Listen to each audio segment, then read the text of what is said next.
అందరు నమస్కారం అండి. నేను మీ కూని అంకబాబు. ఈరోజు నెల్లూరు జిల్లాలో ఉన్నటువంటి ప్రముఖ పుణ్యక్షేత్రము, తీర్థస్థలము, హిందూ, ముస్లిం యొక్క మత సామరస్యానికి ప్రతీకైనటువంటి ఒక ప్రత్యేకమైన ప్రదేశము. ఆ క్షేత్రం గురించి ఈరోజు మనం తెలుసుకోబోతున్నాం. ఇది నెల్లూరు నగరానికి ఇంచుమించు 23 కిలోమీటర్ల దూరంలో ఉందన్నమాట. నెల్లూరు నుంచి గూడూరు వెళ్ళేటువంటి జాతీయ రహదారికి మధ్యలో వెంకటాచలం మండల కేంద్రం వెంకటాచలం నుంచి పడమర వైపుగా ఒక 7 కిలోమీటర్లు వెళ్తే ఈ యొక్క పుణ్యక్షేత్రం ఉంటుంది. దీన్ని కసుమూరు అంటారు. కసుమూరు దర్గాగా ఇది ప్రసిద్ధిగాంచింది. ఇది ఇందాక చెప్పినట్టుగా హిందూ, ముస్లిం యొక్క మత సామరస్యానికి ప్రత్యేకమైనటువంటి క్షేత్రం అన్నమాట. మనం ఇప్పుడు ఇందాక చెప్పినట్టుగా వెంకటాచలం అంటే గూడూరు, నెల్లూరు జాతీయ రహదారి 16వ జాతీయ రహదారి అంటే కలకత్తా, మద్రాసు జాతీయ రహదారి అన్నమాట. ఈ నెల్లూరుకి, గూడూరుకి మధ్యలో వెంకటాచలం అటువంటి ఈ మండల కేంద్రం నుంచి ఈ పడమర వైపుగా మనం వెళ్ళాలి. కనిపిస్తుంది కదా ఆర్చ్. ఈ ఆర్చ్ దాటుకొని మనం 8 కిలోమీటర్లు గాన లోపలికి వెళ్తే మనము ఆ దర్గాని చేరుకోవచ్చు. ఇక్కడికి ఆటో సౌకర్యం ఉంది. అలాగే బస్సు సౌకర్యం ఉంది. ఎప్పుడు కూడా మనకి అక్కడికి వెళ్ళడానికి అంటే ఒక విధంగా చెప్పాలంటే 24 ఒక రాత్రిపూట తప్ప మిగతాప్పుడంతా ఇక్కడ రవాణా సౌకర్యం అందుబాటులో ఉందన్నమాట. ఇది వెంకటాచలం ఉన్నటువంటి ముఖద్వారం. వెంకటాచలము ఉన్నటువంటి ముఖద్వారం. ఇక్కడి నుంచి మనం వెళ్ళాలి. చూడండి చాలా కళాత్మకంగా అంటే మహమ్మదీయ సాంప్రదాయానికి అనుగుణంగా చక్కగా నిర్మించున్నారు. ఆ పక్క ఈ పక్క కలిపి 2 మినార్లు ఏర్పాటు చేసున్నారు. ఇదే మార్గం మనం నేరుగా వెళ్ళాలి. కస్మూర్ దర్గా ఇక్కడ అదే ఆ యొక్క గ్రామంలో హజరత్ సయ్యద్ కరీముల్లా షా ఖద్రీ, వీరిని కాళేషా మస్తాన్ బాబా అని అంటుంటారు. వారు ఇక్కడ సమాధి కాబడి ఉన్నారు. వీరి గుర్తుగానే వీరి భక్తులు ఆయన అక్కడ సమాధిని ఏర్పాటు చేసి సందర్శిస్తూ ఉంటారన్నమాట. అయితే ఈయన ఈ ప్రాంతంలో సంచరిస్తున్నప్పుడు అంటే దాదాపు ఈయన కశ్మీర్ ప్రాంతంలో సందర్శిస్తూ ఎన్నో మహిమలు చూపించారంట. ధర్మబోధనలు చేశారంట. వారికి మాటలు అంటే వారి మాటలు నమ్ముతూ శిష్యులుగా చేరిన ఎంతోమంది ఇక్కడ ఈయనకి సమాధిని ఏర్పాటు చేసి ఆయన తదనంతరం సజీవ సమాధి చెందారని అంటారు. సమాధిని ఏర్పాటు చేసి క్షేత్రంగా మార్చారు. మనం ఇప్పుడు చూస్తుంది ఆ కస్మూర్ దర్గా. ఇందాక ప్రధాన ద్వారం నుంచి లోపలికి ప్రవేశిస్తే ఇక్కడ కస్మూర్ దర్గాకి లోపలికి వస్తున్నాం. చూడండి ఆ సయ్యద్ ఖాదరీ హజరత్ కరీముల్లా షా ఖాదరీ వారి సమాధి. మనం ఇప్పుడు లోపలికి వెళ్ళి నేరుగా చూద్దాం. ఈయన ఇక్కడ మస్తానయ్య స్వామి అని, మస్తానయ్య బాబా అని, మస్తాన్ వలి అని ఇలా భక్తులు పలు రకాలుగా పిలుచుకుంటూ ఉంటారు. మనం ఇప్పుడు చూస్తున్నది ఆయన యొక్క సమాధిని. ఇక్కడ సమాధిని దర్గా అంటారు. కస్మూర్ దర్గా ఇది ఒక నెల్లూరు ప్రాంతానికే కాక దక్షిణ భారతదేశంలోనే ఒక ప్రసిద్ధమైనటువంటి దర్గా అన్నమాట. ఎంతలా ప్రసిద్ధం అంటే మహా ప్రముఖులు అంటే ఏఆర్ రెహమాన్ లాంటి వాళ్ళే ఎన్నోసార్లు ఈ యొక్క క్షేత్రాన్ని దర్శించారు.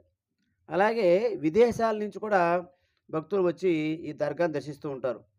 ప్రముఖంగా నెల్లూరు బారా షాహీద్ దర్గా, నేను ఇంతకుముందు ఒకసారి వీడియో చేస్తున్నాను బారా షాహీద్ దర్గా రొట్టెల పండుగ గురించి. ఆ బారా షాహీద్ దర్గాలో మొహరం సందర్భంగా జరిగినటువంటి రొట్టెల పండుగకి వచ్చిన భక్తులు ఖచ్చితంగా ఈ క్షేత్రాన్ని దర్శిస్తారు. ఖచ్చితంగా ఇది విదేశాల నుంచి కూడా చాలామంది భక్తులు వస్తారు, చూస్తారన్నమాట. ఇది ఆలయం అంటే క్షమించాలి. ఈ దర్గా బా వెలుపల భాగానికొస్తే అంటే ప పెద్ద ప్రాంగణంలో బయటేనమాట. మనం చూస్తే ఈ భక్తులు ఏర్పాటు చేసినటువంటి కొన్ని ధ్వజాల్లాంటివి మనం చూడొచ్చు. చూడండి. బయట నుంచి చూస్తే ఈ దర్గా ఈ విధంగా మనకు కనిపిస్తుంది. ఈ దర్గాకి అనుబంధంగా వారి యొక్క అనుయాయులు లేదంటే వారి భక్తులు అయ్యుండొచ్చు. వారికి చిన్న చిన్న దర్గాలు ఇక్కడ ఏర్పాటు చేసినారు. వాటిని ఇక్కడ షాహీద్ అంటారంట. షాహీన్లు అంటారంట. ఈ భక్తులు చెల్లించుకుంటే ముడుపులు చూస్తున్నారు గదా! అన్నీ ఇక్కడ ఏర్పాటు చేసుంటారు. ఇది దర్గాకి ముందు మండపం ఇది. మనం ఆ మండపం నుంచే లోపలికెళ్ళాము. దర్గా ప్రాంగణంలోనే భక్తులకు ముడుపులు ఏర్పాటు చేస్తున్నారు. ఇందాక నేను చెప్పాను కదా! ఈయన జహద్ ఖ్వాజా బంద్ నవాజ్ రహా దర్గా. అంటే మస్తాన్ బాబా యొక్క అనుయాయులు ఎవరైతే ఉన్నారో, లేదంటే వారి భక్తులు ఎవరైతే ఉన్నారో, అలాంటి వారికి ఈ పరిసరాల్లో వారి తదనంతరం వారికి ఇక్కడ దర్గాలు ఏర్పాటు చేస్తున్నారు. వాటిని షాహీన్ అంటారంట. అక్కడ భక్తులు చెప్పారు. చూడండి ఇలాంటివి మీకు చాలా చూపిస్తాను. ఇది ప్రధాన దర్గాకి అంటే మస్తానయ్య స్వామి దర్గాకి పక్కనటువంటి దర్గా అన్నమాట ఇది. ఇలాంటివి చాలా ఉన్నాయి ఈ కశ్మూర్లో. అవి కూడా మీకు చూపిస్తాను. ఒకదాని తర్వాత ఒకటి. దీని గురించి తెలుసుకోవాల్సిన విషయాలు చాలా ఉన్నాయి. ఈ యొక్క దర్గాకి ఈ మస్తానయ్య బాబా దర్గాకి పడమర వైపు ఒక కొండ ఉంది. అక్కడ ఇంకా ఎన్నో విశేషాలు ఉన్నాయి. అవి కూడా మీకు అంటే ఆయన ఇక్కడ ఉన్నాడు, ఇక్కడ తిరిగాడు అనడానికి ఆనవాళ్ళు మనం ఆ కొండ మీద చూడొచ్చు. అవి చూపిస్తాను. ఇప్పుడు మనం ఈ దర్గాలో ఉన్నటువంటి లోపల ప్రాంగణం చూపిస్తున్నాను. అంటే ఇక్కడ చాలామంది భక్తులు వచ్చి ఆయనకి ముడుపులు చెల్లించుకోవడం ఒకటి, మస్తాన్ బాబాకి ముడుపులు చెల్లించుకోవడం ఒకటి, ఇక్కడ నిద్ర కూడా చేస్తారండి. నిద్ర కూడా చేస్తారు. అదే మనం ఇందాక చూసింది జనాభా ఇప్పుడు వచ్చి భక్తులు వాళ్ళ యొక్క పొరుగోవడానికి ఏర్పాట్లు చేసుకుంటున్నారు ముందుగా. ఆ భక్తుల తాకిడికి చోటు దొరకదని. ఇది బాబాకి ముడుపులు చెల్లించుకున్నటువంటి అంటే విరాళాలు చెల్లించుకున్నటువంటి ప్రాంతం అన్నమాట. ఇక్కడ విరాళాలు తీసుకొని రసీదు కూడా ఇస్తారు. ఇదంతా కూడా దర్గా లోపలి ప్రాంగణంలోనే ఉంటుంది. ఈ ఏర్పాట్లన్నీ కూడాను. మీరు కూడా వీలుప్పుడు చూసుకొని ఖచ్చితంగా నెల్లూరుకు వచ్చినప్పుడు కానీ లేదా అవకాశం వచ్చినప్పుడు కానీ ఈ క్షేత్రాన్ని దర్శించగలరని అనుకుంటున్నాను. ఈ బాబా గారి ఆశీస్సులు మీకందరూ కూడా ఉండాలని కోరుకుంటున్నాను. చూడండి చాలా విశాలంగా ఉంటుంది లోపల. అలాగే ఇక్కడ ప్రసాదం కౌంటర్ కూడా అంటే హిందూ దేవాలయాల్లో ఏ విధంగా అయితే ప్రసాదం కౌంటర్ ఉందో ఇక్కడ కూడా అలాగే లడ్డు ప్రసాదం కౌంటర్ ఉంది. అంటే నేను గమనించింది ఏంటంటే హిందూ సాంప్రదాయానికి ఇక్కడ సంప్రదాయానికి దగ్గర పోలికలు ఉన్నాయి. ఎలా అంటే మనకు ప్రసాదం విషయంలో కానీ అలాగే తలనీలాలు ఇవ్వడం కానీ ముడుపులు చెల్లించుకోవడం కానీ ఇలాగా చాలా విషయాలు మనం పోలిక చూసుకోవచ్చు. ఇప్పుడు మనం చూస్తుంది నేను చెప్పాను కదా, ఈ కశ్మూర్ దర్గాకి పడమర వైపు కొండ ఉంది. ఆ కొండ మీద విశేషం చెప్తాను. ఇప్పుడు మనం చూస్తుంది కొండ మీద మద్ది చెట్టు. ఈ చెట్టు కిందే అంటే ఇందాక చూపించాను. అదిగోండి మద్ది చెట్టు. ఈ చెట్టు కింద ఆ మస్తాన్ బాబా కూర్చొని తపస్సు చేసేవాడంట, ధ్యానం చేసేవాడంట. అంతేకాకుండా ఈ చెట్టుకి ఉయ్యాలు కట్టి ఊగేవాడంట. అప్పట్లో ఉన్నట్టు పిల్లలతో కలిసి ఆడుకునేవాడు. ఈ చెట్టుకి ఉయ్యాలు కట్టి ఆడుకునేవాడట. అందుకని వచ్చిన భక్తులు ఈ యొక్క చెట్టుకి ఇలా ఉయ్యాల రూపంలో ముడుపులు కడుతూ ఉంటారు. దానికి కూడా దగ్గర ఏర్పాట్లు కూడా ఇక్కడ ఏర్పాటు చేస్తున్నారు. ఒక్కొక్క ముడుపుకి ₹50 లెక్కన తీసుకుంటున్నారు. వాళ్ళన్నీ ఏర్పాటు చేస్తే మనం ఒక కోరిక మనసులో అనుకొని ఆ చెట్టు చుట్టూ తిరిగి అంటే ఆ చెట్టు చుట్టూ 5 చుట్లు తిరగాలంట. 5 చుట్లు తిరిగి ఆ ముడుపుని ఆ చెట్టుకి ఉయ్యాలలాగా 3 ముళ్ళు వేయాలట. ఈ మధ్య చెట్టు కింద ఇక్కడే కూర్చొని ఆయన ధ్యానం చేశాడని, తపస్సు చేశాడని ఇక్కడ భక్తులు చెప్తూ ఉన్నారు. ఇంకా చెప్పాలంటే ఆయన ఇక్కడే ఉన్నాడనడానికి ఇంక చాలా ఆనవాళ్ళు కూడా మీకు చూపిస్తాను నేను. ఈ యొక్క ధ్యానం చేసిన ప్రదేశమే కాదు, ఇంకా ఉన్నాయి. చూడండి. ఒకదాని తర్వాత ఒకటి మళ్ళీ చూపిస్తాను మీకు నేను. చూడండి. ఇక్కడ కూడా అదే విధంగా ముడుపులు అవన్నీ ఇస్తున్నారు, ఏర్పాటు చేస్తున్నారు. దర్గాలో ఎలాగో ఈడ కూడా అలాగే. ఇక్కడ కూడా చుట్టుపక్కల ఈ అనుయాయులైనటువంటి అంటే మస్తాన్ బాబా గారి యొక్క భక్తులు కావచ్చు, ఆయన శిష్యులు కావచ్చు, వారు కూడా ఈ పరిసరాలంతా కూడా తదనంతరం దర్గాలు ఏర్పాటు చేస్తున్నారు. ఇప్పుడు మీకు చెప్పాను కదా, ఆయన సంచేటువంటి ప్రాంతం. అక్కడికి వెళ్దాము. ఇది అంతా కూడా ఇదే ఒకే కొండ మీద ఉంటుందన్నమాట. ఇందాక చూసుకుంటే ఆ చెట్టుకి దక్షిణం వైపు ఇక్కడికి సరైన రోడ్డు మార్గం అయితే లేదు. నిదానంగా మనం కొండల మీద, రాళ్ళ మీద నడుచుకొని వెళ్ళాలి. నేను అదే చేశాను. చూడండి. ఈయన ఈ రాళ్ళ గుట్ట మీద కూర్చొని అంటే చెట్టు కింద ధ్యానం చేసేవాడు. అలాగే అప్పుడప్పుడు వచ్చి ఈ రాళ్ళ గుట్ట మీద కూర్చొని సేద తీరేవాడంట. రాళ్ళ గుట్ట మీద కూర్చొని సేద తీరేవాడంట. అందుకే ఇక్కడ ఆయనకు గుర్తుగా కొన్ని ఆనవాళ్ళు, జెండా లాంటివి ఏర్పాటు చేస్తున్నారు. చూడండి. మస్తాన్ బాబా ఈ కూర్చొని విశ్రాంతి తీసుకునేవాడంట సాయంత్రం వేళలో. అలాగే మరిన్ని విశేషాలు కూడా మీకు చూపిస్తాను. చివరి వరకు చూడండి.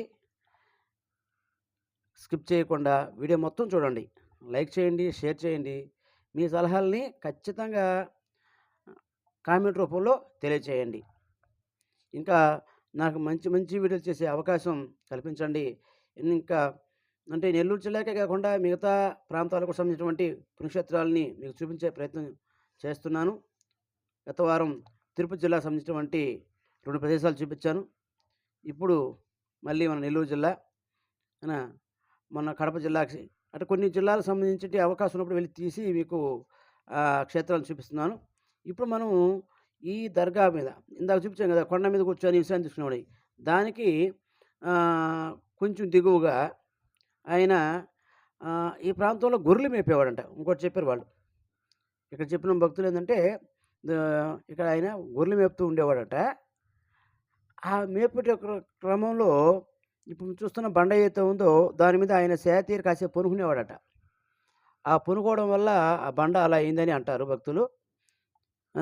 ఇక్కడ కూడా వాళ్ళ యొక్క ధ్వజాలను ఏర్పాటు చేస్తున్నారు ఆయనకు ఆనవాళ్ళుగా. మహమ్మదీయులు అనగానే వాళ్ళకి మనకు గుర్తొచ్చేది పచ్చ రంగు. అందుకని ప్రతి ప్రాంతంలో కూడా ఇక్కడ పచ్చ రంగు వేస్తున్నారు. చాలా పవిత్రంగా చూడాలని. ఈ యొక్క మస్తాన్ బాబా తిరిగాడిన ప్రదేశం కాబట్టి కొంచెం శుభ్రంగా ఉంచమని చెప్పి కూడా సూచనలు రాస్తున్నారు. ఈ కొండ మీద చూస్తే మనకి వ్యూ ఎలా కనిపిస్తుంది చూడండి. ఇంకా మరికొన్ని ఆనవాళ్ళు కూడా మీకు చూపిస్తాను. చివరిదాకా చూడండి. ఇప్పుడు మనం చూసేది ఏంటంటే ఈయన ఇక్కడ తిరిగాడు అనేదానికి మరో నిరూపణ. ఈ పచ్చ రంగు కనిపిస్తుంది, ఇది మస్తాన్ బాబా యొక్క కాలిముద్ర. అంటే క్లియర్ కనిపించట్లేదు. పచ్చ రంగు పూసింది ఆయన కాలిముద్ర అని చెప్పేసి భక్తులు నమ్ముతారు. అందుకే ఇక్కడ కూడా ధ్వజాలను ఏర్పాటు చేస్తున్నారు. వాళ్ళకి ధ్వజాలని చూడండి. ఇదంతా కూడా కొండ మీదే. ప్రధానమైన దర్గాకి పడవ వైపునటువంటి చిన్న కొండ అక్కడ అనమాట. ఆ పక్కనే అంటే ఇందాక మర్రి చెట్టు అనుకున్నాం కదా, అది మద్ది చెట్టు. ఆ మద్ది చెట్టుకి ఈయన విశ్రాంతి తీసుకున్న ప్రాంతానికి మధ్యలో ఈ బండ. ఈ బండకి చాలా ప్రత్యేకత ఉందండి. ఈ బండలు కింద సందు ఉంది కదా, పిల్లలతో ఆయన ఆ పక్క ఈ పక్క దూరుతూ ఆడుకునేవాడంట. సయ్య అంటే దొంగాటలాగా ఆడుకునేవాడు. ఇంకా చెప్పాలంటే ఈ బండ మీద కూడా మరో ఆనవాళ్ళు ఉంది, అది కూడా చూపిస్తాను. ముందు చూడండి. ఈ బండల కింద కూడా ఆయన పిల్లలతో ఆడుకునేవాడంట, సరదాగా ఉండేవాడంట. ఇదే క్రమంలో భక్తులకి ధర్మాలు పూజిస్తూ ఫకీర్గా తిరుగుతూ ఉండేవాడట. అందుకే ఇక్కడికి వచ్చిన భక్తులు ఏం చేస్తారంటే వాళ్ళ కోరికలు ఆ మస్తాన్ బాబు చెప్పుకుంటూ ఈ రాళ్ళను పేరుస్తారు. అంటే ఇల్లు కట్టుకోవాలి, మీకు తెలుసు కదా, మన సాధారణంగా పుణ్యక్షేత్రాల్లో రాయిని పేరుస్తారు. ఏది మా వాళ్ళగా ఇల్లు కట్టుకోవాలి, ఒక ఇంటి వాళ్ళు అవ్వాలని కొన్ని తలపులు కొన్ని ఆలోచనలు ఉంటాయి కదా, వాళ్ళ కోరిక నెరవేర్చుకోవడం కోసం ఇలాంటి ప్రయత్నాలు చేస్తూ ఉంటారు. మనకు తెలుస్తుంది. ఇది ఆయన హ్మ్. అంటే దూరం ఆడుకున్నటువంటి ప్లేసు. ఈ పక్క నుంచి మళ్ళీ మీకు చూపించే ప్రయత్నం చేస్తున్నాను. ఇప్పుడు పైన గూడా ఇంకో ఆనవాలు కూడా చూపిస్తాను. శ్రద్ధగా గమనించండి. హ్మ్. మనం ఇప్పుడు బండ మీదకెళ్దాం. ఆ! అదే ముస్లిమ్స్‌కి పచ్చ రంగంటే ఇష్టం కాబట్టి ఆయన తిరిగాడు ప్రతి ప్రదేశానికి పచ్చ రంగు అలిమున్నారు. మనం ఇప్పుడు నేరుగా ఆ బండ పైకి వెళ్ళి ఎ ఏంటి ఆనవాలనేది చూద్దాం క్షుణ్ణంగా. చూడండి. ఇక్కడ ఆహ్, గుంటలున్నాయి గదా! ఇక్కడ గోలీలాట ఆడేవాడంట పిల్లలతో. వామన గుంటలు లేకుండా చూసారు గదా!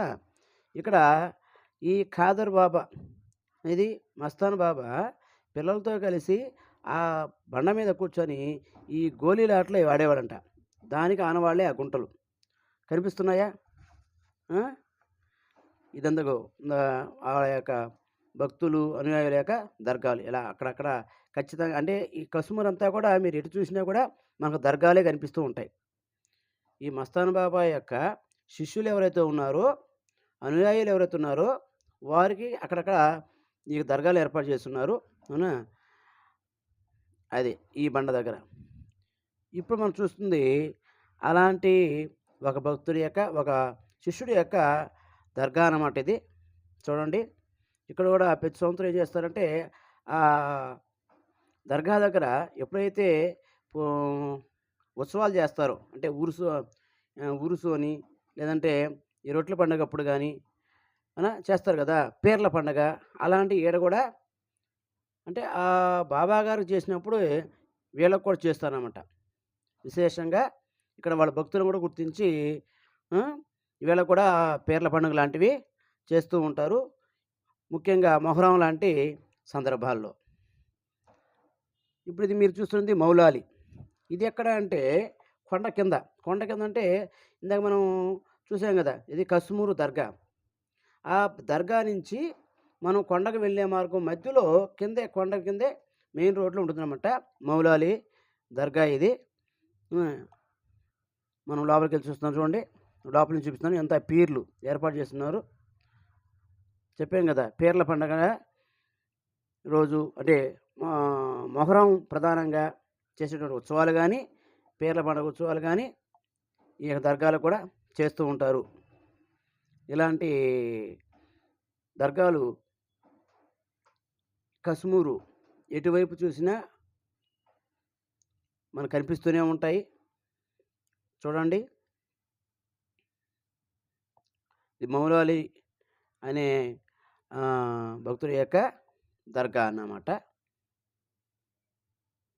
ఇక్కడి నుంచి పక్కకి మనం బయటకొస్తే మరో దర్గా కనిపిస్తుంది. ఇలాంటివి చాలా ఉన్నాయన్నమాట. చూడండి. అయితే కొన్ని దగ్గరలో ఉర్దూలో రాసి పెట్టినారు కాబట్టి నాకు ఉర్దూ రాకపోవడం వల్ల నేను చదవలేకపోయాను. దయచేసి క్షమించండి. దర్గాలైతే మీకు దగ్గర నుంచి చూపిస్తాను. చూడండి. ఇక్కడ కూడా భక్తులు ముడుపులు చెల్లించుకుంటూ ఉంటారు. ఆ ఏర్పాట్లు ఇక్కడ ఏర్పాటు చేస్తున్నారు చూడండి. కదా! ఉండీలు అంటే ఇంచుమించు హైందవ సంప్రదాయం ఇక్కడ పాటిస్తున్నారు. ముడుపులు చెల్లించడం గానీ, ఉండీలు పెట్టడం గానీ, తలనీలాలు కార్యక్రమం గూడా ఉందండి. భక్తులు ఇక్కడ పుట్టు ఎంటుకలు ఇచ్చుకోవడము, తలనీలాలు సమర్పించుకోవడం జరుగుతూ ఉంటుంది. అవునా? చూడండి. ఇక దారాలు, కాశీ దారాలు, తాయెత్తులు అందుకనే ఆహ్, చాలామందికి చాలా అభిప్రాయాలు ఉండొచ్చు. కానీ భగవంతుని దృష్టిలో అందరూ ఒకటే అంటారు. అది చూస్తే ఇక్కడ చూస్తే ఇది నిజం అనిపిస్తుంది. అంటే హైందవ దేవాలయాలు ఏవైతే ఇప్పుడు ఏర్పాటు చేస్తున్నారో ఇక్కడ ఇంచుమించు అలాంటివే ఉన్నాయి ఈడ. అవునా? ఇక్కడ మరో భక్తురాలనమాట. ఆమెకిక్కడ దర్గా ఏర్పాటు చేస్తున్నారు. ఆమె పేరొచ్చి బీబీ ఫాతిమా. బీబీ ఫాతిమా ఆమె దర్గా. ఇది కూడా అక్కడే ఉంటుంది. చూడండి. బీబీ ఫాతిమా గారు. చాలా బాగుంది కదా! లోపల అద్దాలతో బాగా ఏర్పాటు చేస్తున్నారు. పైనంతా కూడా చాలా చక్కగా ఉంది. ఇప్పుడు మనం చూసేదేంటంటే ఇదంతా కూడా కశ్మూర్ మనం చూసింది. ఇప్పుడు మనం చూసేదేంటంటే, ఇందాక వెంకటాచలం ఆర్చ్ ఉంది గదా! అక్కడ దాటుకుంచి పోతే గదా మనం కశ్మీర్‌కి వెళ్ళాం. కానీ దానికంటే ముందు అంటే ఆర్చ్ దాటంగానే రైట్ సైడు ఒక చిన్న దర్గా ఉంది. అవునా? ఆ దర్గా ఈమె కూడా ఆ యొక్క మస్తాన్ బాబా యొక్క శిష్యురాల యొక్క దర్గా అంటారు. మనం ఆ పేరు ఒకసారి చూద్దాము. తర్వాత ముందు లోపలికెళ్ళి చూద్దాం. వీడియో అయితే స్కిప్ చేయకుండా పూర్తిగా చూడండి. మీకు పూర్తి వివరాలు తెలుస్తాయి.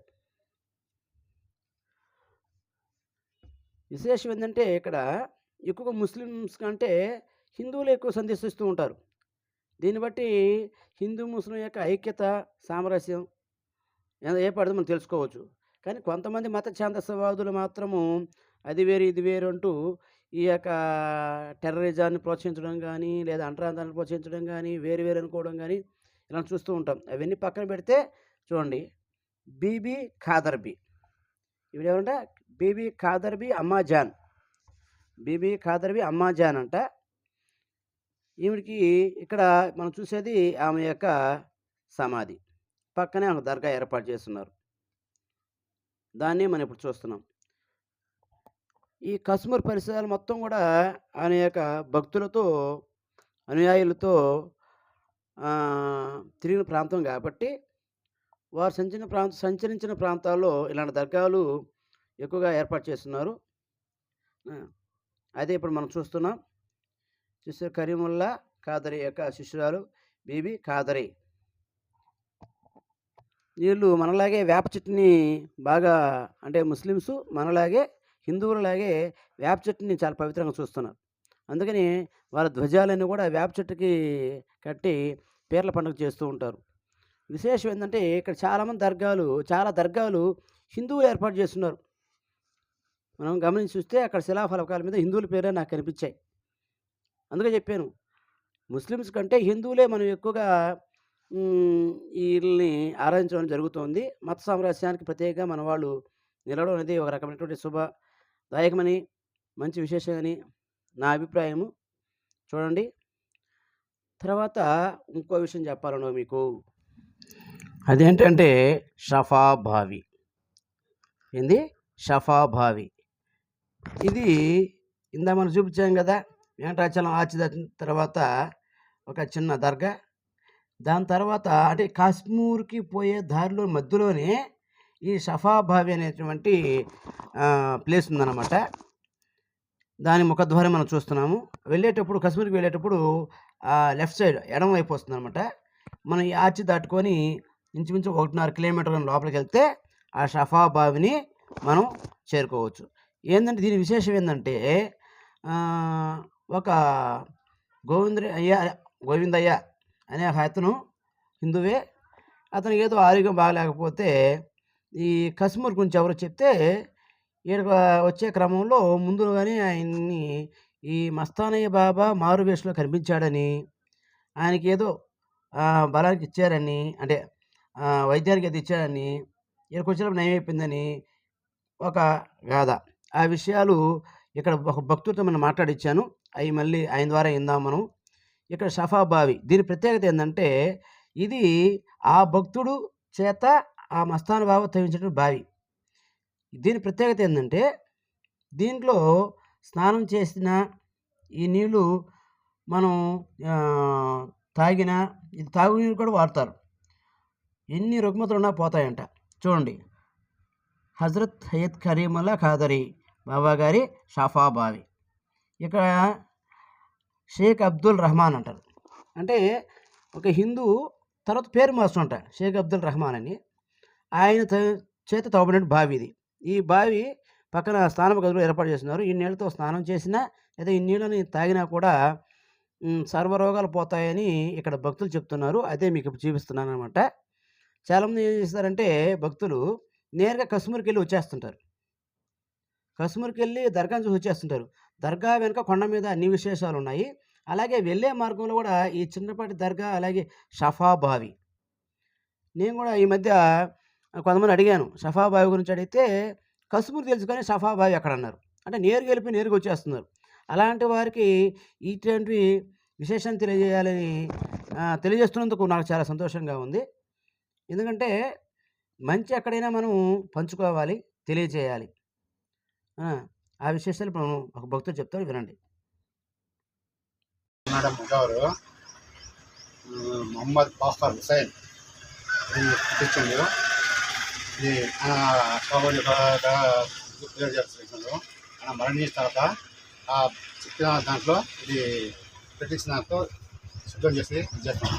శోభబడి పవిత్రత వచ్చేసి ఆయన గూడూరు పక్కన ఊరిలో ఉన్నాడు. ఆయనకు ఆరోగ్యం బాగాలేక ముక్కులో ఒక పురుగు ఉందన్నట. దాని గురించి చూడడానికి వచ్చిందంట. ఒక ఆడమ్మ చెప్తే వచ్చిందంట. అక్కడ వస్తుంటే ఎండాచలం పోయిన తర్వాత లోపల పురుగు వెళ్ళిపోయిందంట. ఇక్కడి నుంచి నమ్మకంగా వచ్చిండు. వచ్చిన తర్వాత దూరమైన దాకా పెద్ద వచ్చినట్టు ఎక్కడ పోతుంటే కష్టం పోతుందంటే ఆయన ఒక మందు ఇచ్చింట. ఆ మందులో నయమయ్యి కష్టం వచ్చిండు. ఇంకా 3 రోజులు ఇది ఇక్కడనే ఉన్నానండి ముక్కుని ఉన్నానంట. అప్పుడు 3వ రోజు పోయేటప్పుడు ఆయన స్వప్నం ఇచ్చాడు ఆయన మస్తాన్. ఆ తర్వాత మస్తాన్ అంటే సయ్యద్ కరీముల్లా షా ఖాద్రీ ఉర్ఫ్ కాలే షా పీర్ మస్తాన్ వలి రహమతుల్లాహి పూర్తి పేరు అయింది. ఆయన వచ్చేసి స్వప్నం ఇచ్చినట్ట. వచ్చిన తర్వాత ఇక్కడ మ్యాప్ చూపించి నాకు పెద్దనకు బెల్లంకొండ గురువ ఆయన పేరు. ఆయన వచ్చేసి ఆ గుర్తుతో చూస్తే దొరికిందంట. గుర్తు దొరికిన తర్వాత రావమని శబ్దం వచ్చిందంట నాకు. ఆ శబ్దం చేసి అది తోడం మీద ఒక పార మట్టి తీస్తే 10 పార్లు అదంతా నాకు అది మట్టి బయటపోతుందంట. అప్పుడు ఆయన నమ్మకంగా చూసాడంట. అప్పుడు నీళ్ళు వచ్చేటప్పుడు కన్ను మూసుకున్నట. ఆ సమయంలో అంటే అప్పుడు ఇది హిందువులది, ఇది ముస్లింది, ఇది వాళ్ళది, ఇది పేద బాధలు ఉంటారు కదా. అందుకని ఆ కళ్ళు మూసుకున్నట నీళ్ళు చూడాలని. ఆ కళ్ళు ఎప్పి నీళ్ళు చూడేసి దీపం అనమాట. అప్పుడు ఆయన దీపం వేసాడు. ఆయన తాగే నీళ్ళ కుండలను దీపం వెలిగిందట. వెలిగిస్తే ఆ దీపము 5 రోజులు ఆడకుండా వెలిగించంట. ఆ నమ్మకం మీద ఆయన ముస్లిం కనుడు అయింది. ముందు పేరు పిల్లప్పటి గురవయ్య, ఇప్పుడు ఆయన పేరు అబ్దుల్ రెహమాన్, చిన్న అబ్దుల్ రెహమాన్. ఆయనకు ఇక్కడనే సమాధి కావాలని కోరుకుంటే అక్కడనే సమాధి చేసినట్ట. సమాధి చేసి వాళ్ళ వంశం వల్ల వాళ్ళు చూస్తున్నారు ఇక్కడ మంచి చెడ్డ అక్కడ. నా వ్యూవర్స్ అయినట్టు మీరు కూడా ఖచ్చితంగా ఈ క్షేత్రాన్ని సందర్శించండి. వారి యొక్క బాబా ఆశీస్సులు పొందండి. అలాగే మీ యొక్క ఆశీస్సులతో మరిన్ని కార్యక్రమాలు చేస్తారని మాటిస్తున్నాను. కృతజ్ఞతలు.